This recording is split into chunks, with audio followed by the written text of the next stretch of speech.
Your Excellencies, Your Royal Majesty, my brothers and sisters, I want to thank the Almighty God for a day like this, and I want to thank the organizers for asking me to come and pray for you and pray for Nigeria. But when they told me that I will be ministering for about 10 minutes, I said, if I pray for 10 minutes, by the time I finish praying, I hope those who are listening to me will not be falling asleep. So I believe that what they actually meant is that probably I will share a few thoughts with you before I pray. I'm sure you all know that I'm not a politician. I don't belong to any political party.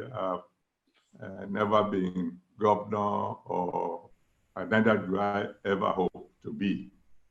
As a matter of fact, each time I travel throughout the world and I have the opportunity of visiting heads of states, I always come out of there thanking God that I'm a pastor. Because when you consider all the protocols, all the security checks, you can only come to the conclusion that it's easier to see Jesus Christ than to see some of our heads of states. But before I became a pastor, I was a mathematician, an applied mathematician. And mathematicians they practically live their lives solving problems. You see, when we begin to talk about Nigeria, so in the year 2060, the first question that a mathematician will want to ask is, one, are we sure there will be Nigeria in the year 2060? In other words, you're talking about something that you are not 100% sure will be there at the time you are talking about it. You see, because before we can begin to discuss Nigeria of 2060, we need to address the problems that we have right now, that if these problems are not solved, then this will be just an academic exercise. Not that I don't enjoy the exercise. I mean, it's very refreshing. But you see, I think on one of the occasions when I was on a long flight from London to Singapore, a journey of about 13 hours or something.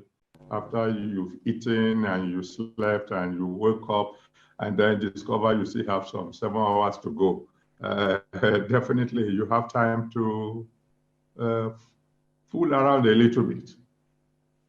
And then I was thinking about Nigeria. And I have these thoughts within myself, which I think I will just share with you. By the time I finish sharing it, you are likely to consider it a joke from a mathematician, because after all, mathematicians can be eccentric at times. I just felt that why can't we have a system of government that is 100% Nigeria, unique to us? For example, we started off with the British system of government. Somewhere along the line, we moved over to the American system of government. And I was just wondering, can't we have a combination of both and see whether it could help us solve a problem? You see, because in mathematics, if you want to solve a problem and you try what we call real analysis and it doesn't work, then you move on to complex analysis and see if that will help you. If that fails, you move on to vector analysis and so on. I believe that probably we might need to look at the problem of Nigeria in a slightly different manner. You see, because some people feel that all our problems will be over if Nigeria should break up. I think that is trying to solve the problem of Nigeria as if it's a simple equation problem. The problems of Nigeria will require quite a bit of simultaneous equations, and some of them are not going to be linear either. Forgive me, I'm talking as a mathematician. So I was thinking, why can't we, for example, have a system of government that will create a kind of what I would call United States of Nigeria? And let me explain. We all know that we must restructure. I mean, it's either we restructure or we break. That means say you don't have to be a prophet to know that one. That is certain to come. Restructure or break up. Now, we don't want to break up. I mean, God forbid. In restructuring, why don't we have, like I said, a Nigerian kind of democracy? At the federal level, for example, why don't we have a president and a prime minister? Hey, what do you mean? Well, if we have a president and a prime minister, and we share responsibilities between these two, so that one is not an appendage of the other.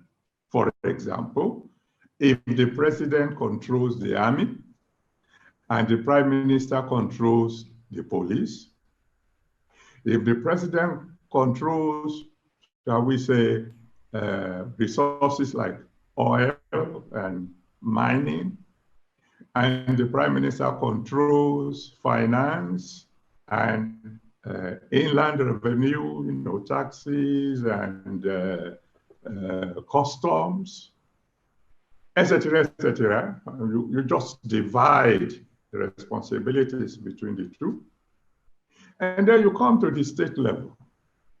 And at the state level, you have the governor and you have a premier. And again, you distribute responsibilities between these people in such a manner that one cannot really go all alone without the other. Maybe this is just a mathematical suggestion, and a mathematician can be eccentric, like I've said. Maybe we might begin to tackle the problem.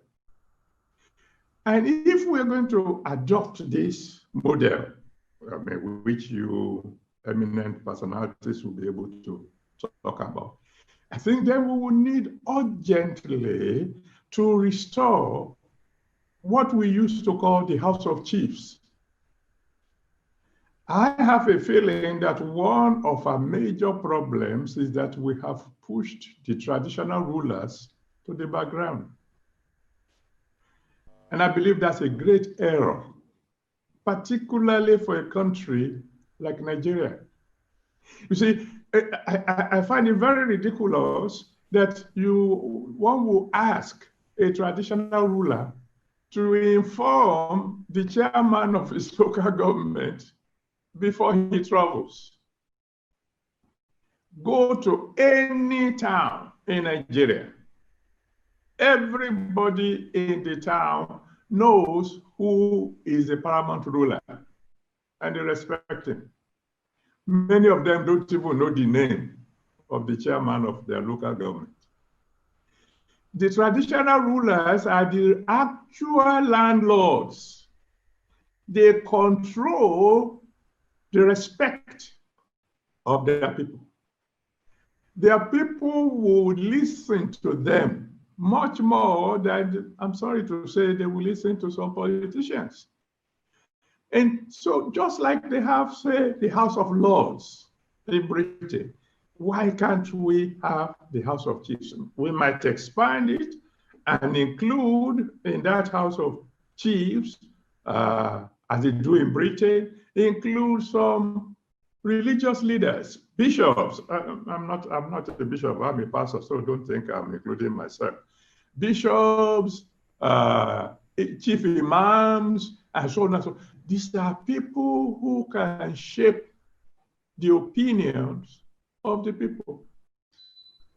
I'm just putting that one as a little presentation to those of you who can think about it. Maybe it will help us to get Nigeria going.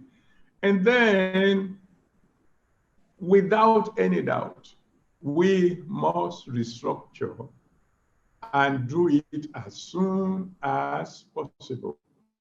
A United States of Nigeria is likely to survive much more than our present structure.